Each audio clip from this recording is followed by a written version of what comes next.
Hey fam, welcome back. I'm Marshawn Olaniyo, your favorite shift relationship strategist, where I help Black Christian women that are married or in long-term relationships to stop feeling disconnected and unloved and shift you to feeling heard, understood, and appreciated. Now today we are talking about why.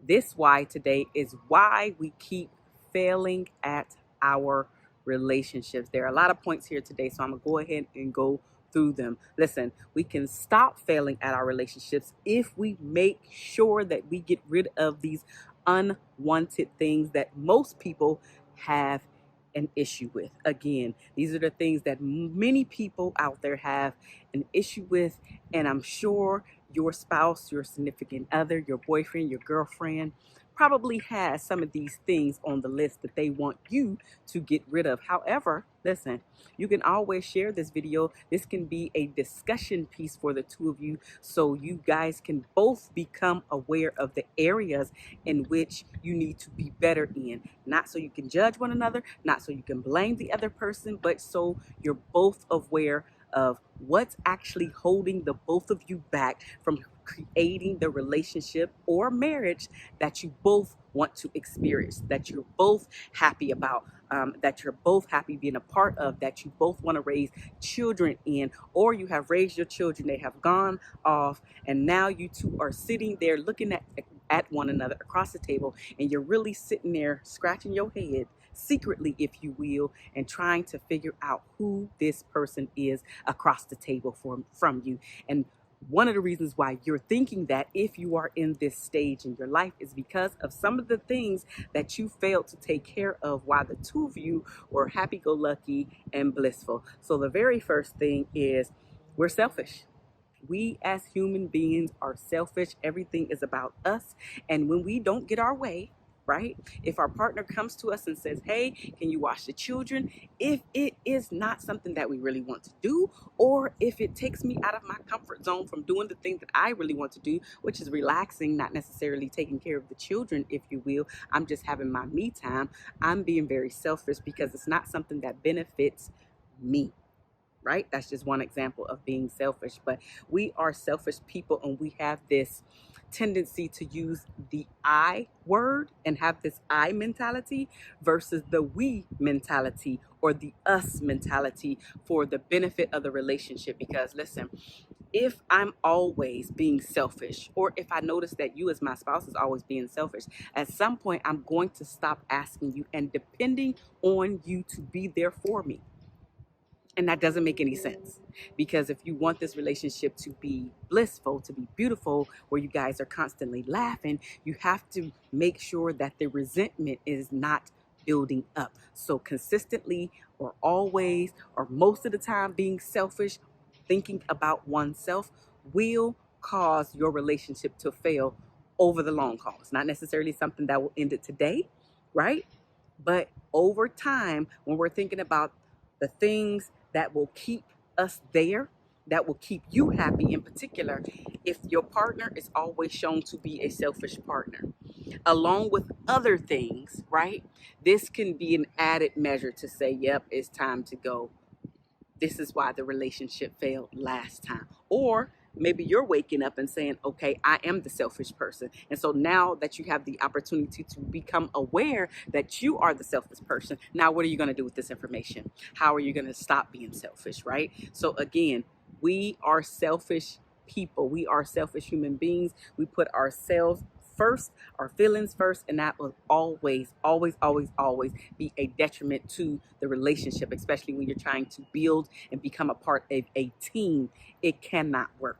The second thing is when you're not making sacrifices, right? You're not making sacrifices for the relationship or for your partner. Now, I totally just talked about this a tiny bit in the selfish portion, but if you can't make a sacrifice for your relationship, if you cannot make a sacrifice for your partner so they can feel good, maybe they want to just go out and get their a mani-pedi, right? Because they're always with the children, or they just need a break, right? Or maybe he just wants to go out and have guy time. He just needs a break.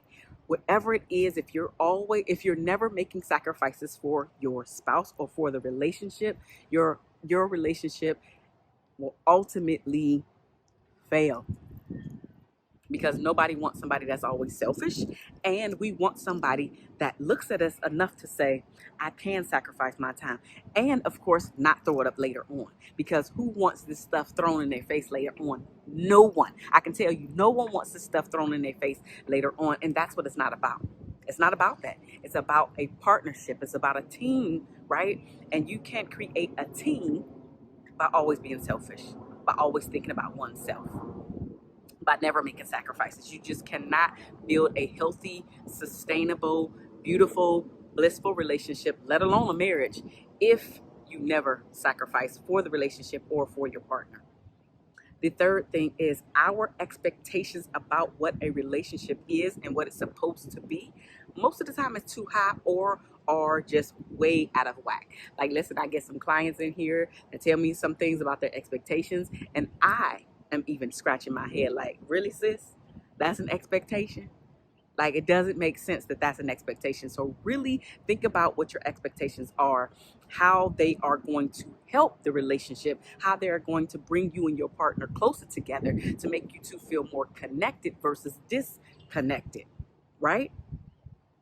So your expectations about the relationship, what it should look like, there may be some comparison thrown in. You might be thinking about your friends and the things that you see, or some movies that you've been watching, right? Whether it's Disney movies or some rom-coms, and they got you thinking that relationships are supposed to be a certain way, or even looking at your parents, especially those successful, healthy marriages that are still out there. Maybe you're looking at your parents and you never had a conversation with your spouse or significant other, but you're just thinking that they should automatically know how to treat you the way your dad treated your mom, right? Or the way your mom cooked for your dad, or cater to your dad, or insert whatever it is that you're thinking that your relationship should be about, and how to curtail that, how to get over that hump so your relationship does not fail. And this particular one is to have a conversation about what your expectations are.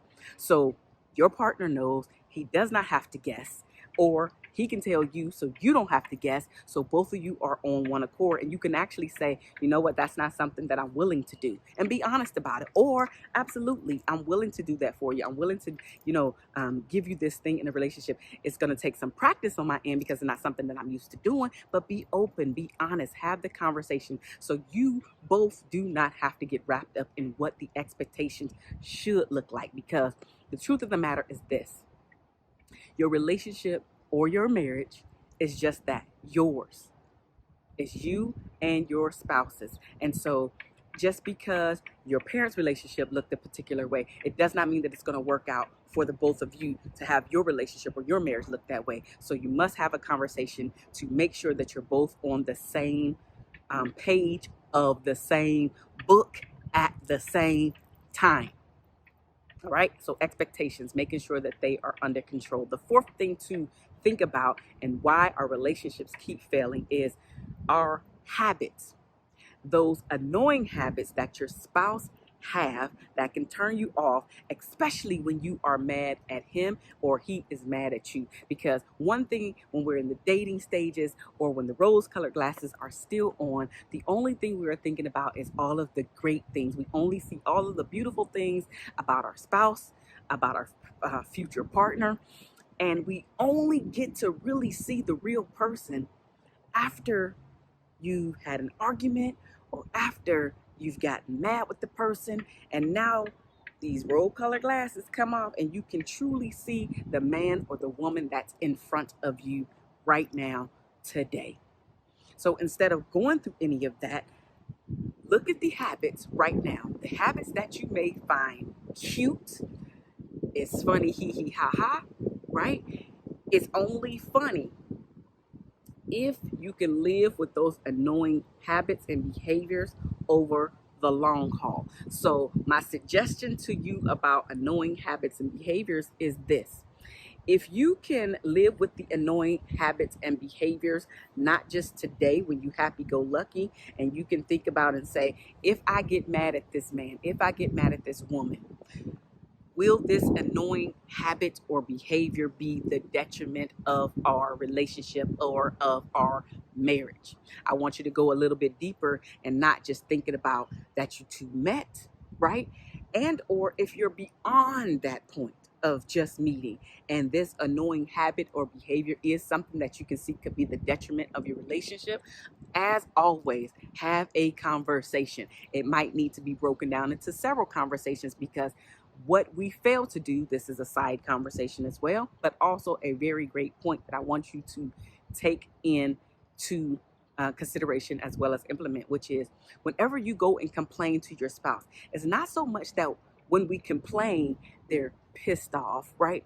It's more about the blaming factor that comes in. And but then also coupled with that, it is you have no solution. So only thing that you have is the complaint.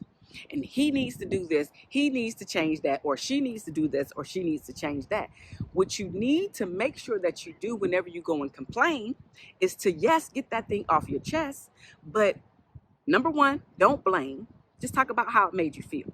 And then number two, take the solution to the table. It does not mean that you are, or you and him are going to go along with your solution, but it does open up the door for you to guys to at least converse about that solution and then say, okay, that won't work for me for whatever reason. Let me think about it some more. Let's come back and talk about what the solution can really be so it works for the both of us, because that's what a real compromise looks like. It's not you sacrificing anything. And most people that think that they're compromising, they're actually sacrificing some portion of themselves, or something that they actually want to do, but instead they think that they're compromising by just going ahead and doing what their spouse doing, but you're really sacrificing yourself. And none of us want to be a sacrificial lamb. You don't have to be. So a true compromise is where the both of you can come back to the table, where there is a win-win for the both of you. It doesn't have to be at the same time where you're both winning, but you can say, okay, we'll do your thing today, and then in a day or two, we'll do my thing, right? So you both still win, it's just not at the same time. Or you could make it a longer day or date and say, we'll do your thing for a few hours, but then after that, we're going to do my thing, right? So that's what a true compromise really is. If you're both not winning in the conversation about the thing that you both want to do, then it is not a compromise. Somebody is actually sacrificing, and that's not the same, right? So I just wanted to clear that up. The fifth reason why relationships fail consistently is you are expecting everything right now instead of letting things unfold, right? Because we grow at different wavelengths. We grow at different times. There are things that just click with one partner that other times don't really click right away with the other partner, because maybe he has to go away, think about it, ponder on it, have this internal dialogue with himself in order to map out the things that are being said instead of wanting everything right now. But that also goes into moving the relationship to the next stage. You want it right now, but the other person, they're really trying to figure out if you're a great fit to be a part of their life long term. Or it could just be, that's not really where my head was, so I really need to think about everything that we're talking about. So expecting and wanting everything in the moment, in the now, can absolutely make the relationship fail. And anytime you become demanding of your partner or of your spouse, what do we have a tendency to do?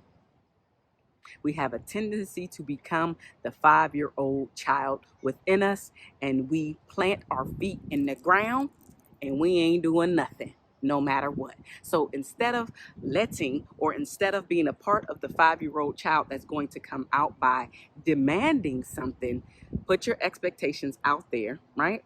Have a conversation about it, but then also put a time frame on when you're willing to wait to get or receive that thing. Because this could mean that you're ready to walk away, depending on what that thing is, or it could just be something that you now have time to think about, to say, you know what, it's not that serious. It's really not that serious for me whether I get it or not. I thought that I needed it, but it's actually a want more than it is a need. So it'll give the both of you some time to really think about the thing that you want. I'm sorry, y'all. It's a little windy out here and I don't have my mic today. So bear with me. We almost done. All right, number 6. The 6th thing that we do, and this is a big one, for our relationships to fail, is we allow our egos to get all in the way. Our egos just get all in the way of where we really want to go in our relationships, how we really want to show up in our relationships.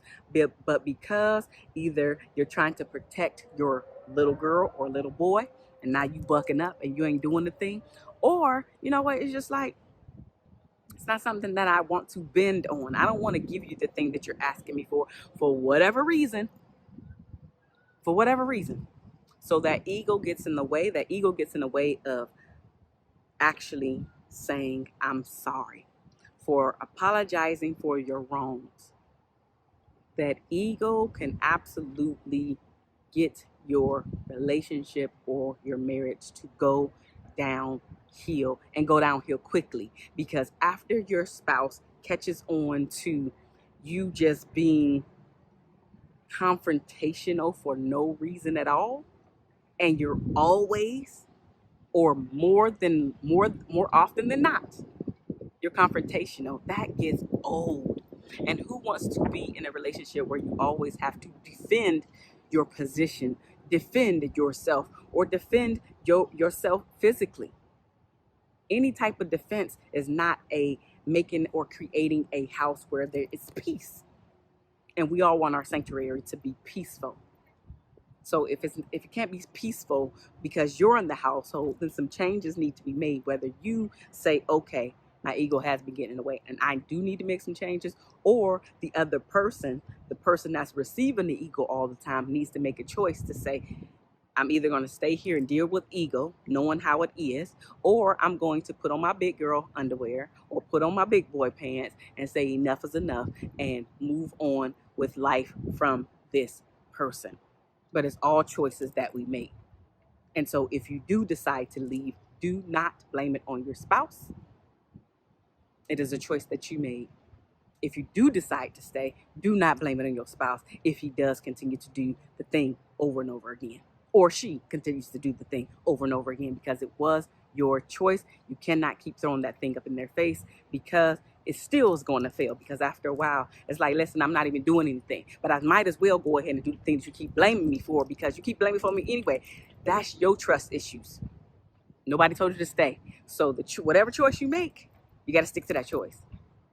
The seventh and final reason why our relationships keep failing is because we stop dating one another. We think that just because we got the person, they're always going to be there, and I ain't got to do nothing else. I've done all there is that I needed to do. I got him, I got her, and all of the things that I did to get him or to get her, I don't have to do them no more, which is a straight lie, and you fooling yourself.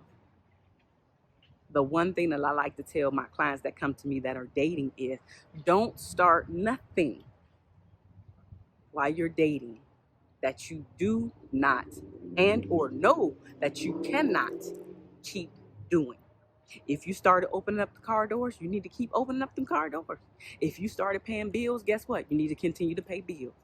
If you started taking her out on extravagant gifts, extravagant vacations, you got to continue that.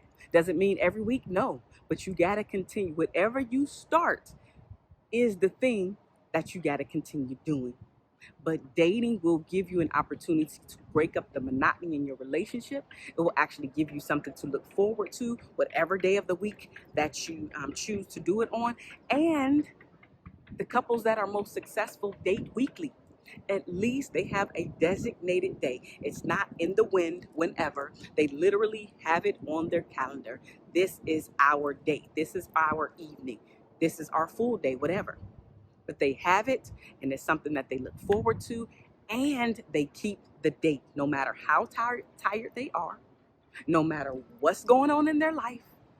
They make sure that their spouse or significant other understands and also can see that they are a priority to him or to her. Because all of us get stressed. Life happens to all of us, including myself.